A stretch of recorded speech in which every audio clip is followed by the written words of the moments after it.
Welcome to Black Love Now. I'm your host, Scarlett Williski.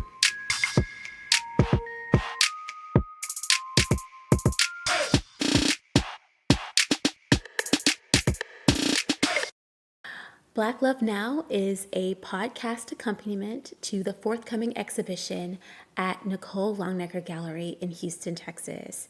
Here, I will interview artists asking about their body of work, professional practice, and their creative process.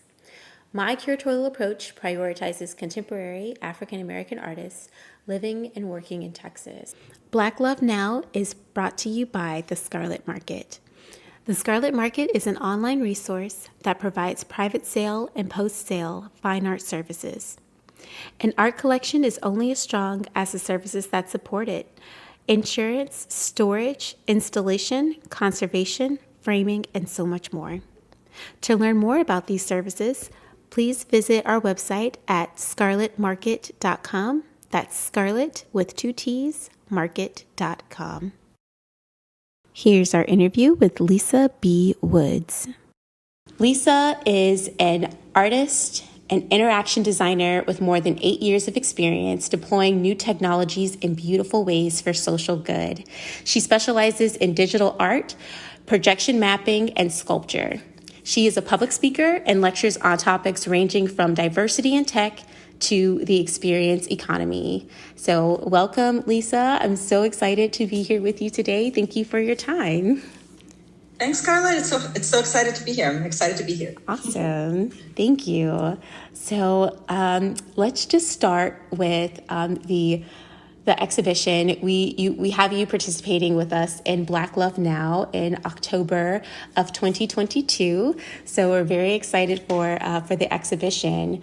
So first things first, your piece is called Recognition, and I just wanted to ask you a little bit about the title of the work and why you chose the title, and a little bit if you can give us a read on the parentheses in the work to kind of help our audience understand the title in relationship to the work itself.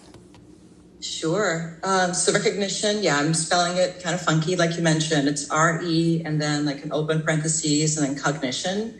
And I named it that because as an artist who works in technology, like there's an aesthetic that I love, which is very kind of clean and minimal and almost austere, which I think this piece does have, and we can talk about what the piece looks like as well. But I feel like it's a very white male kind of aesthetic, and I didn't really recognize myself in it. And I really wanted to still lean into that because I still think it's very beautiful, but also just bring more of an African aesthetic, an African American aesthetic, kind of a female look to the piece. And people will be able to recognize themselves in it. It was really that, like, I'm thinking about Afrofuturism and Black futurity, which is like, what do we look like in the future? Who are we? Like, what's our science fiction looks like to us? Yes. And so, recognition, just to describe the piece for the audience, because they can't see it, is a very large piece. I think she's like 108 inches, not feet, wide. And there's like a large kind of African female face. And then she's got these very large kind of hair. It's so hard to describe. Yes. Like geometric concentric circles. Yes. That kind of create a array pattern around her face. Yes. And then the face is made of paper, like very geometric, faceted kind of piece, almost like a diamond. Mm-hmm. And she's projected on, and she has these kind of abstract lines that move across her face. In, I think, like you mentioned, like a landscape. It feels like she's kind of moving forward, like Tron, right? Like you're projecting yourself forward. So it's just very in your face. Like she's impactful. Yes, and, I love that. I love that about her. What can you tell us about her? Like I saw your introduction. You sent a video of your process of making her, and we'll definitely, if it's okay with Lisa, link that in the show notes so it can give people an idea of the work before they get a chance to see the work in person. But it's like, do you know her? Like, do you know the woman in the image? No, she's really more of a fiction. Mm-hmm. I I love these. I mean, my boyfriend will laugh because he knows that I love to do figurative stuff, figurative pieces, and I love faces. I mean, the bigger the face, the happier I am. Whenever we travel and we see any kind of artwork. I mean, if I went to Easter Island, I probably would just faint. Yeah. I just love giant heads. And I'm not even kidding about this. And so when I started working on this piece, he's like, of course, that's what you're doing. Yes. And she's different from other pieces I've made, but there is that similarity. And there's something about, I think it just draws me in, Yes. To see this figure, this abstract figure. And we're literally projecting on her, but I think I allow people to kind of interpret her how they want, right? Yeah. But for me, it's about, the science fiction kind of character. Yes. I'm thinking about doing a series, and I think in my mind, she's an archivist. She's someone who's holding a lot of information and has stories about us. And if you can only unlock them, like you've come across her and she has yet to divulge to you all that she knows. Oh, wow. She's like a Black Siri almost. Can we like walk up to her and ask her questions? I love that. I should make one talk for sure. I would love that. Just ask her questions and she can answer in kind of an enigmatic way. Nice. I like that. It sounds so cool.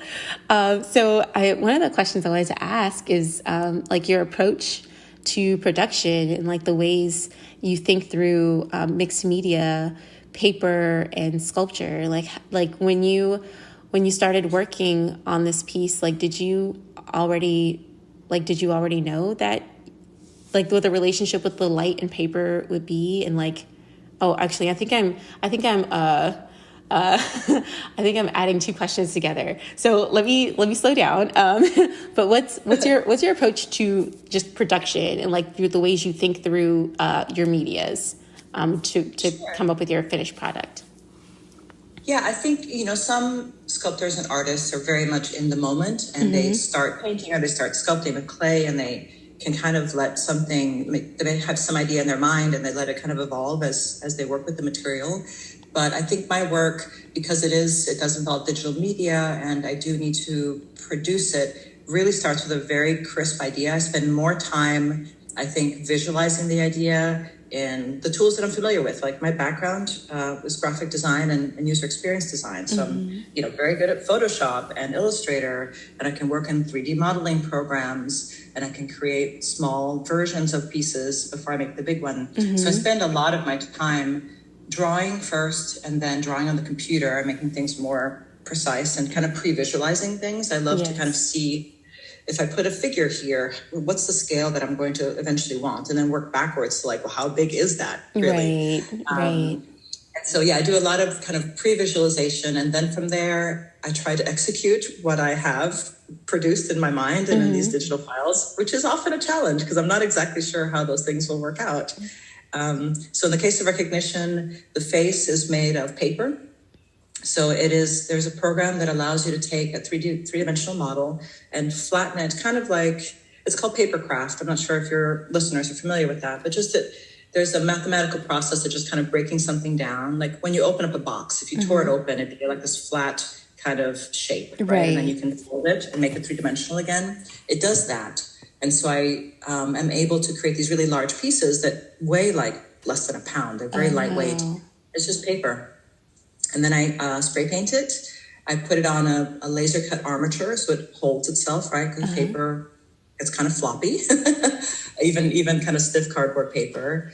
And then the rings of hair were a combination of laser cut wood and then just a lot of fiber. So there was actually a very interesting process of braiding, which we know as Black women that is time consuming. Right? Yes. You go to the salon, you're going to get your hair braided. You're there from morning to evening. Yes. Right? And process. And I should have realized that because when I started braiding this piece, it took me significantly longer than I thought it would. How long did it take you? 10x. Like it took months. Oh, it took wow. months. And, I would do like one ring at a time. And then I just have to take a break. Yeah. and then go back and do a little bit more. So at the fastest I was going, I could do maybe 3 or 4 half rings in a day. And there's, I don't know how many there are. There's 30 or 40 of them. So, Wow. but after a while, I kind of leaned into what do you call it? Kind of the routine of it. Yes. Like it became a bit mesmerizing. Yes. And then I started listening to audiobooks. I started watching videos about other artists. So it became this really interesting, I can make art without really thinking about it. Yes. And also kind of, just listen to other artists, listen to music, listen to audiobooks. So then I really started enjoying it. Nice. Now I miss it. I want to get back to it. Nice. It's like a little bit of like self-reflection time. Can I ask, do you know what you were reading? Like, was any of it like sci-fi or Trekkie or like? Oh, that's great. Yeah, I was listening to a sci-fi book called, I think it's called Kara and the Sun. I think I mentioned that I forget names. Okay. This is one of those Yes, things. yes, sorry. Kara and the Sun, Kara and the Sun. And it is this very slow-moving, really intimate portrait of this little AI robot girl in the society where they make these little children to become friends to like quote unquote real children. And it's from her point of view. And it's this beautiful story. And all the misunderstandings, like things that she understands and things that she doesn't, like how she makes sense of her world is from her perspective. So it was a great piece because it's a very slow, kind of thoughtful science fiction, not your typical, shoot 'em up in space. Right. Shoot 'em up in space. Yeah, it was very much about a little girl and her little friend and the family dynamics around this little robot child. Oh, that's so cool. Well, thank you. Thank you for sharing that with me. I'm sorry, it's a little a little off, but a book recommendation. Yes, I love that. I love that. We'll add that to the recommended reading, and that will be in the show notes also. It's a lot of fun. I love knowing what artists are reading. It just makes their work just that much more interesting. It's like, oh yeah, like Lisa Woods, she read this. I have my summer book recommendation. So thank you for that. So in keeping in mind and like what your like creative space is, like reflecting on a recent Instagram caption, you were talking about wearing specific colors or like repetitive rhythms. Can you describe for us what your ideal creative environment is? Sure. So that post was someone who, where did I find it? I think in the Atlantic, perhaps. And she was talking about it. She's a writer and kind of how it's called, it has the word self-mesmerism in it. It's the idea that to kind of get out of the noise of the world and the noise in your head to really make work and focus. She found it really helpful to do these kind of ritualistic things, right? She wears this very specific color when she starts to write, when she sits down to write. And then she plays this music, which she called very kind of austere. It's almost like going to like a monastery and listening to the monks sing, right? It's not entertaining, but it does get you, it slows you down. And it's not like silence, because even silence, you can kind of start chatting to yourself. Exactly. So it kind of, And so, I thought it was a very interesting piece because I had been looking for, in my studio, what is the best music for me to work with? Like, what is the best environment. And I had found that, music without lyrics was really helpful and just sounds that allow you to have like a driving beat, like it's moving you forward, but isn't really taking you anywhere. Right.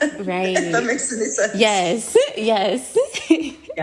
So I haven't tried where I wear the same color every time, but I did download, she had a Spotify list. So that was fabulous, called Music for Self-Mesmerism. Oh, nice. And the little thumbnail for it is like this woman being, with this guy with lightning bolts coming out of his fingers, cool. kind of like hypnotizing her. And the music is not easy listening, but it allows you, it's background for just, having your own thoughts. I love being in a city environment. I think it's inspiring to see what other artists are doing, what other musicians are doing, architecture, the shows that are here, like anything that, could spark an idea. Oh, have you seen any shows lately? Like any recent inspiration? I know it wouldn't be directly related to recognition because it's already installed in City Hall. Congratulations! That's so cool. But have you seen any shows lately? People's Gallery here in Austin. And it'll be up for a couple of years. It's a really long exhibition time, which for a digital artwork will be interesting. So I think I'm going to have to keep an eye on it. Yes. Install like a little camera so that I can remotely check in on the piece and make sure that it looks the way I expect it to. That's so cool. I like that. That's smart. That's a really nice security measure. That's so cool. I like that. Yeah. Oh, yeah. So you were asking me about a recent show. It wasn't maybe that recent. During the winter, I was in London. So my partner lives in London. His family lives in the UK. So we travel there twice a year.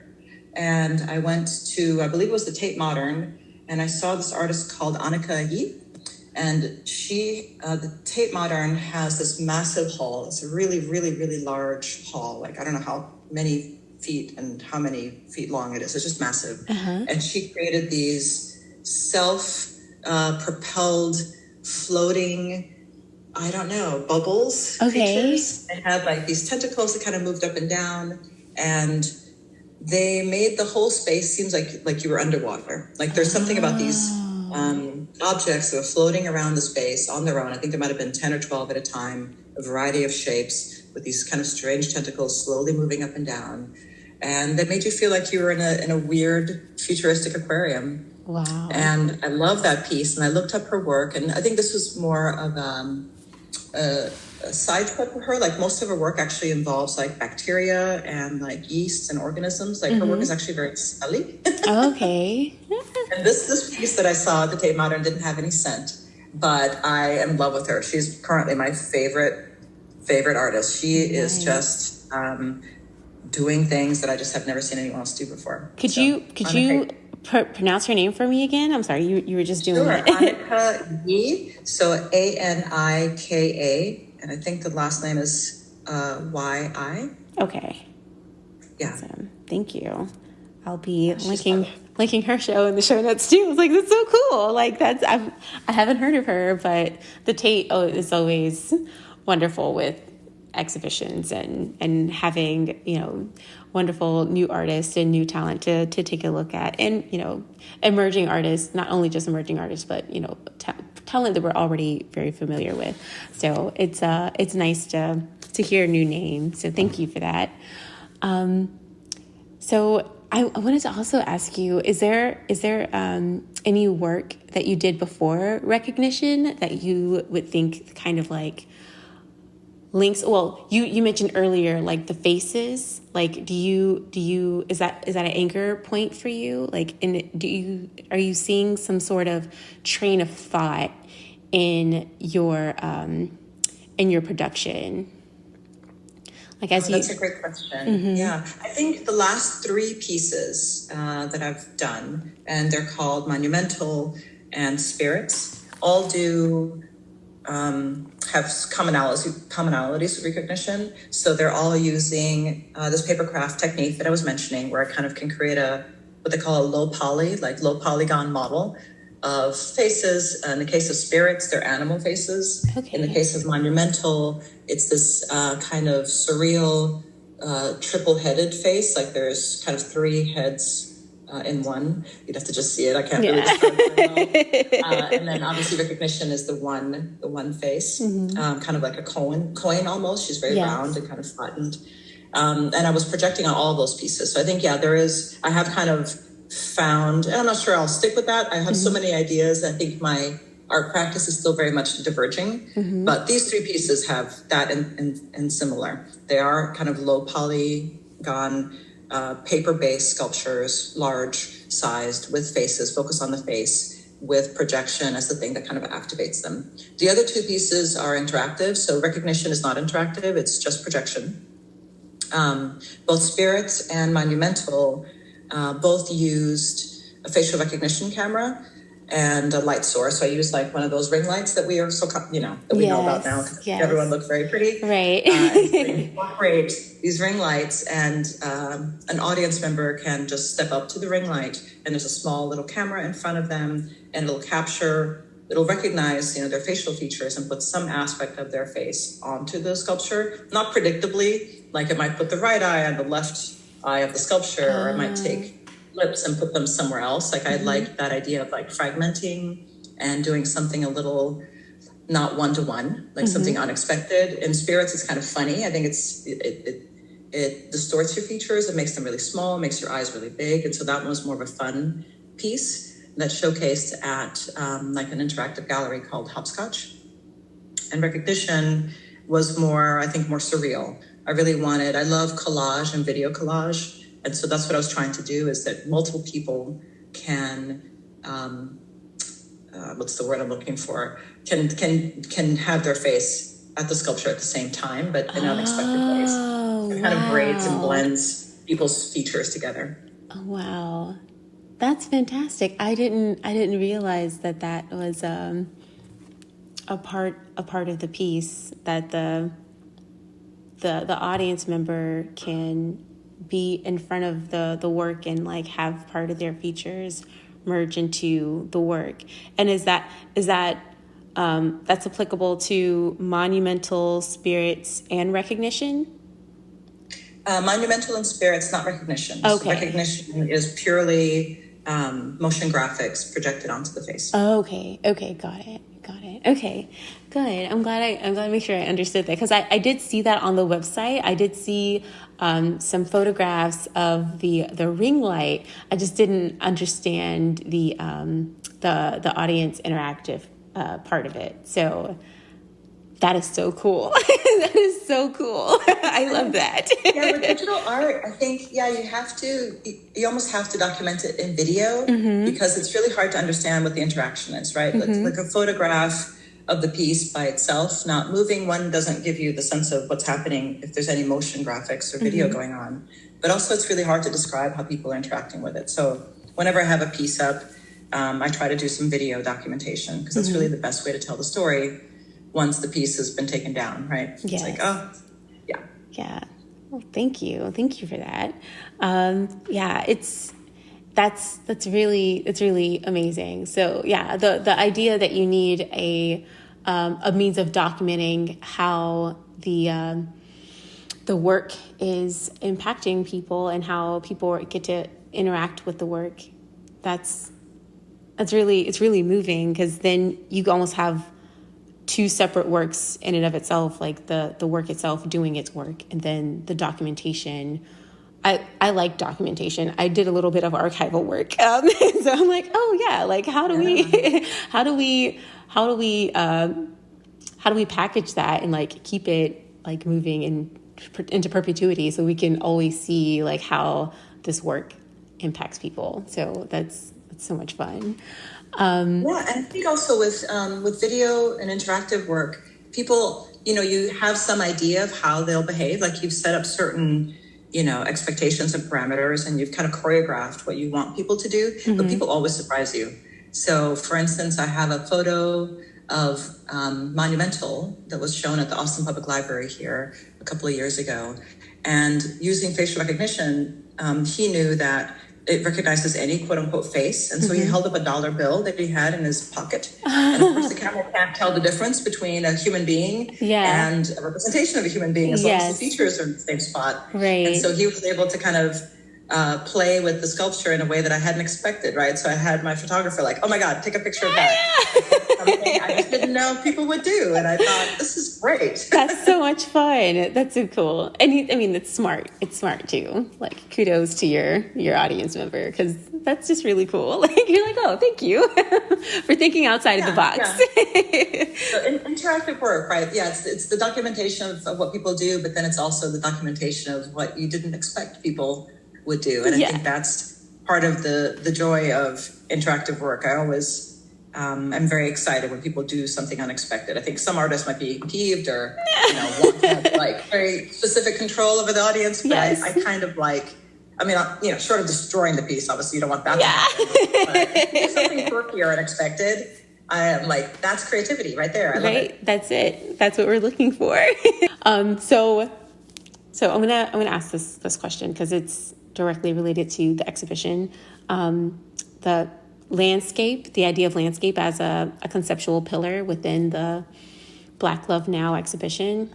So I see a landscape when I'm looking at the zooming effect on the face of recognition.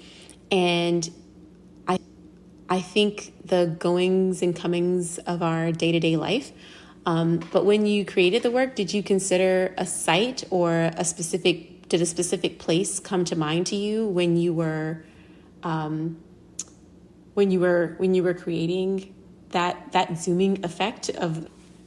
I love this question because I really hadn't thought of it as a landscape, really. Mm-hmm. So I love the fact that when you see this, that's what you see, right? And definitely the zooming is there, right? So to describe for the people listening who haven't seen the piece, so you have this geometric face, and then what I've taken is sections of the face that I project on, and they have these lines, these concentric lines that are, just kind of zooming. There's no better way to describe that. You've got multiple zooms kind of happening simultaneously. And it's a loop. Like, I think the visuals repeat probably every minute or so, right? It's not an infinite kind of generative thing.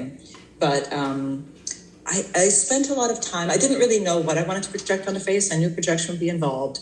And I, should share this with you. I have like hundreds of things that I projected on the face just to see if I liked it. It was really more of a trial and error piece. So as I mentioned, a lot of the piece is really pre-planned, almost to the inch or to the millimeter. But the projection was really something where I just went with my gut. So I just took photos of things. I took video clips that were royalty free. I tried some generative art that's created with code. I projected so many things on that face. And I think there was something that struck me about the monochrome, like the black and white. Yes. The simplicity of lines on lines, especially how it intercepted with the hair, which are these concentric circles. So you've got like the facets of the face, the concentric circles, and the moire pattern that happens when those circles overlap. Mm-hmm. And then like these zooming lines. And I think when I hit on that, I thought, and I kept coming back to it. Like I thought, this is a good one. Let me put a pin in that one. Yeah. And then we keep on experimenting. And then I just kept coming back to that. And so the piece actually has the one loop, which uses these lines. And then I also found some more gestural things. So for instance, like black ink on paper. Again, still very black and white, still very minimalist, but it gives it a slightly different look, even with the same zooming kind of animation, because it's less linear. It's more like organic. Yes. And so you'll see that there's a few kind of scenes, if you will. That's what they're called in the program that I'm using called Mad Matter. There's certain scenes that I use, very similar work, which are these lines. But sometimes they're more organic, sometimes they're more geometric, sometimes they're thinner. Wow. I thank you for thank you for that. Thank you for that read. I remember when I showed my husband your work, he was like, "That's amazing. Can I watch it again?" Like, can I watch it again?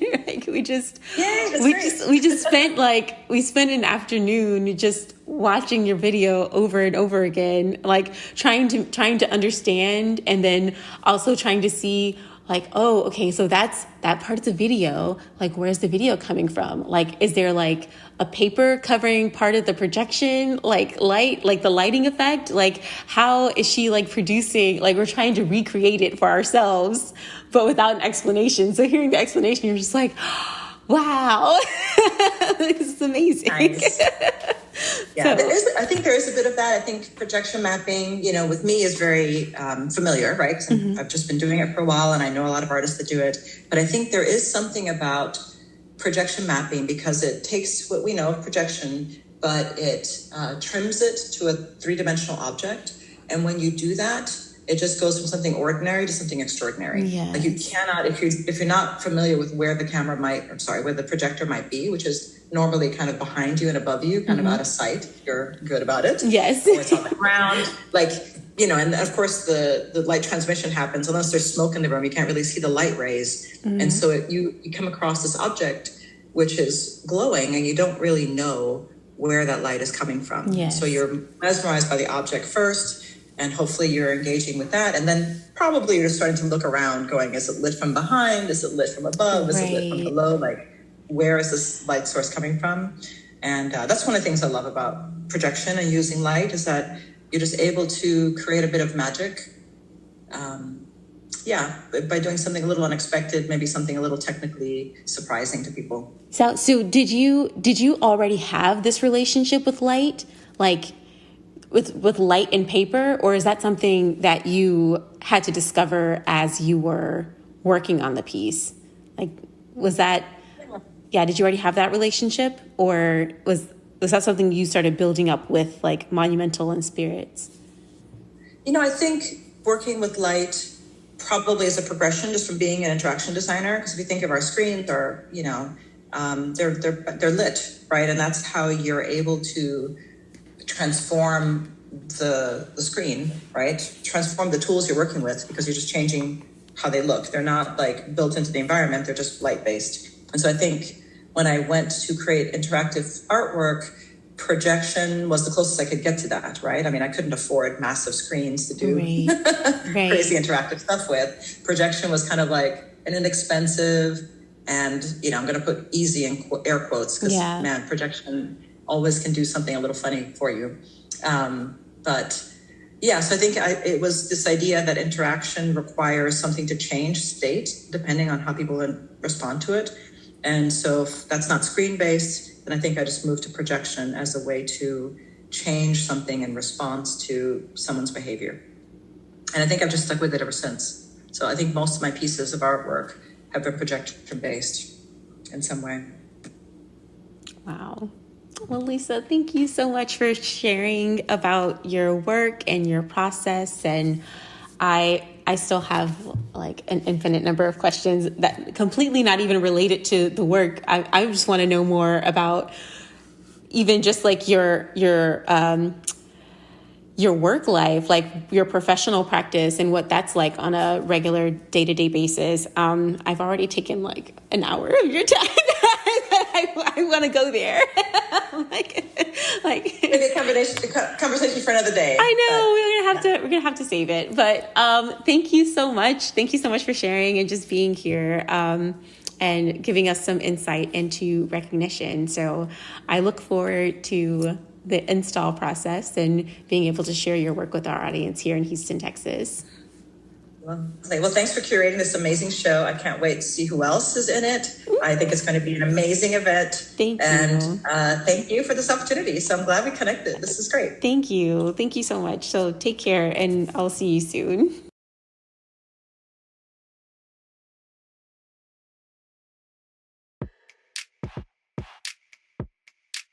I hope you enjoyed this episode just as much as I enjoyed interviewing Lisa. So I'm so happy that you were here with us for this seminal moment. Also, there are links to pictures and articles in the show notes. And lastly, if you aren't following us on socials, what are you waiting for? So it's at The Scarlet Market on IG, all right? And on Instagram, I post related to the podcast content, exhibitions, and just little behind the scenes things of me working here and there. So I'm trying to fill your feed with some good stuff. So follow us today if you aren't already. Cheers.